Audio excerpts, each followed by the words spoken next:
Wait a minute. Nobody there. Just only you. He wants you to know, wala kayong gagawin that would change our love to you.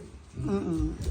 Ano man yan, mabuti o hindi man mabuti sa aming paningin, we remain loving you. That's Wala mag-change ng aming pag-ibig. Our love to you will never change. true. But, just like babaeng gusto kung malimutan mo kami, our door is always open to you. Mm-mm. We never close our door. Yeah. It's always open to you. You can always come. Sana hindi kami katulad dito ng mga ito na we feel alone. Ito na namin 70, 75. Bata pa rin yung mga mami, daddy. While you are with them, let them feel that you care for them.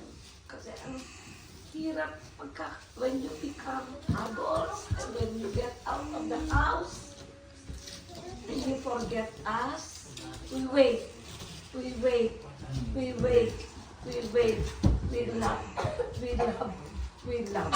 Yeah. That's it. Remember that.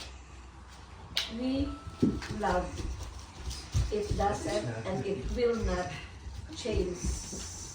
The degree of love will never change. We always wait for you. Again, the door is open for you to come back to us. Wherever you go. Parents, may message po. That's our... Bro, message bro. Ano? Ang hirap sundan ang sinabi ni nanay. Maybe for now they won't realize. Yeah. But No, soon, soon to be they will grow up Yeah. and then they will realize how hard to become an adult.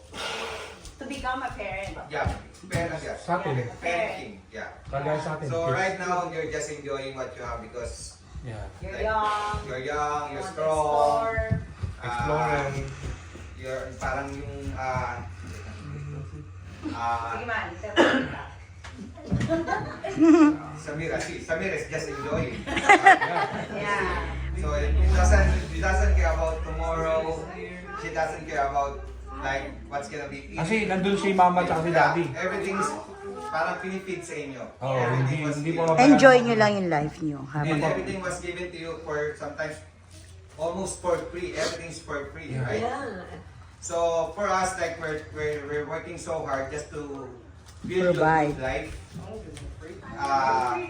We just work so hard, even though we're suffering. Parang, Feel the but pain. we're not telling you how hard for us to like to work to deal with other people, but just to give you a good life. Imagine the parents, the sacrifice. And then once your parents are already old and and you have your own family and you have your own life now, sometimes you forget to even say hi to them or even ask them Yeah. how are they. Yeah.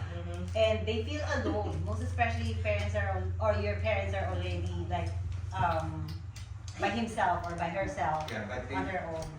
like for us, like right now, some of the adults here, as you all know, they send to the, once they become an older or sa care home. yeah, care home. Oh yeah, the This is actually it's hard for the parents who like live where they own. You know, and you are like own your life, like you're starting you're building your life, and Ma, or brother Alvin, And if time comes na ganun na, malalaki na kayo, right? And then you cannot take care of your parents, just remember them. Always Yung remember. expiration. Kahit saan sila, kamustahin nyo lang, that's enough. So, kasi, yun yung topic natin sa kay Jokabel and